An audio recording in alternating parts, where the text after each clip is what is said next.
สบายดีทุกคนเดี๋ยวเรามานั่งเทรดหอบเลิกนำกัน ซึ่งคำกาจะมาเทรดให้ทุกคนเบิ่งในกราฟของ Bitcoin ซึ่ง Bitcoin มันได้ร่วงลงมาจาก 70,000 ใครที่บาย Bitcoin ไว้ก็น่าจะเสียเนี่ยวันนี้เราจะมาอาศัยหาเงินในตลาดที่ว่าผันผวนแบบนี้เนาะคำจะเทรดใช้ iPad เด้อทุกคนเด้อในการเทรดเนาะจะเสียงของคำก็เอิ้นว่าบ่ค่อยสัตว์ปานใดเพราะว่าคำกินเบียร์เนาะมาบุญบ้านเนาะมาบุญบ้านเกิดตัวเองก็ถือว่ากินเบียร์เนาะออเดอร์นี้ขายไป$30$30ซึ่ง30 USDT นี่เนาะมันจะเปรียบเสมือนเงินดอลลาร์เลยเพราะว่า USDT นี่เนาะมันจะเป็นเหรียญ stable coin ที่ผูกไว้กับเงิน US ดอลลาร์เนาะค่ามันก็จะไล่เลี่ยกันเนาะแต่คำขอเอิ้นเป็น USDT เด้อประวัติการเทรดของคำมื้อนี้ก็ถือว่าชนะ 100% เลยและถ้าได้ออเดอร์นี้ก็ถือว่าได้กำไรตามแผนในมื้อนี้เลยโอเคบินการดักหาจังหวะแบบนี้นี่บ่แม่นว่าดนๆเนาะจะได้ตัวคำสามารถดักได้ตลอดเลยแบบนี้เนาะและก็เปลี่ยนเทคนิคไปตามตลาดตอนนี้ได้กำไร$90 100% เลยเนาะบินเลท 100% เลยเอาให้ทุกคนเบิ่งอันนี้บ่แม่นการตัดต่ออีหยังเด้อทุกคนเด้อเนาะเดี๋ยวเลื่อนจอให้เบิ่งนี่เนาะเลื่อนจอให้เบิ่งเนาะบ่มีการตัดต่ออีหยังเนาะนี่เลยทุกคนประมาณนี้เนาะอันนี้เป็นการเทรดของคำเนาะในมื้อนี้วิเลทก็ถือว่าสูงเพราะว่าคำจะดักเอาจังหวะเป็นจังหวะเอาเนาะคือบ่ได้ออกทุกออเดอร์แบบนั่งซิวๆไปแล้วก็โอ้ออเดอร์นี้มันสิได้เงินแล้วเนาะ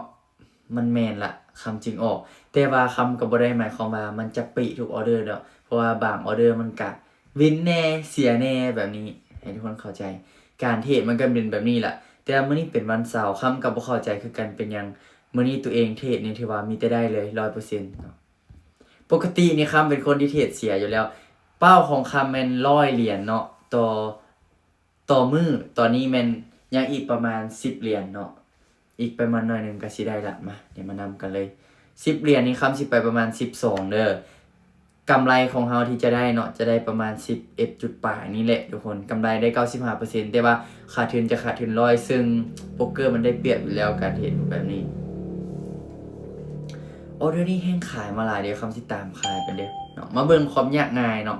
เบิ่งไปนำกันคล้ายๆกับไลฟ์สดเลยแต่ว่าคำอัดคลิปเนาะนี่เลยเนาะเลื่อนหน้าจอให้ทุกคนเบิ่งเนาะนี่ยานบ่เชื่อว่าคำเทรดแท้เนาะออเดอร์นี้แม่นคำขายลงเด้อแต่ว่ามันขึ้นไปใครแต่ว่าเฮาไปหน่อยเนาะคำอาจจะพลาดก็ได้ออเดอร์นี้แต่ก็บ่เป็นหยังมันก็มีพลาดแน่ได้แน่เป็นปกติสิให้มันได้ทุกออเดอร์มันก็เป็นไปบ่ได้เนาะทุกคนคำคิดว่าเป็นไปบ่ได้ดอกเทรดเดอร์ส่วนหลายก็จะยึดติดจะว่าโอ้ข้อยต้องชนะทุกออเดอร์ข้อยจังได้กำไรแต่ในหลักความเป็นจริงแล้วคำคิดว่ามันก็ต้องมีได้แน่เสียแน่บ่ว่าเราจะเฮ็ดหยังเฮ็ดธุรกิจเฮ็ดหยังมันก็ต้องว่ามีได้แน่เสียแน่เนาะเป็นเรื่องของปกติเลยเนาะ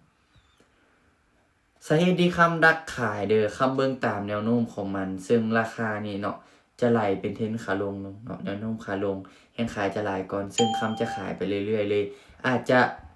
บ่ได้เนาะบางออเดอร์แต่ว่าถ้าว่า3ออเดอร์ได้ออเดอร์หนึ่งนี่คำภูมิใจแล้วก็คำเชื่อมั่นว่าการเดินเงินของคำสามารถเฮ็ดให้คำมีกำไรได้ออเดอร์นี้เมื่อกี้คำไป15เนาะและคำพลาดเนาะให้เบิ่งไป12พลาดและออเดอร์นี้คำไป25ซึ่งการเดินเงินรูปแบบนี้นี่ถือว่ามีความเสี่ยงเลยถ้าว่าเฮาพลาดประมาณ4ออเดอร์นี่เฮาจะขาดทุนหลาย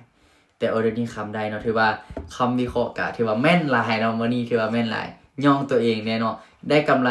มา100กับ$2เนาะ2 USDT ก็ถือว่าได้ประมาณ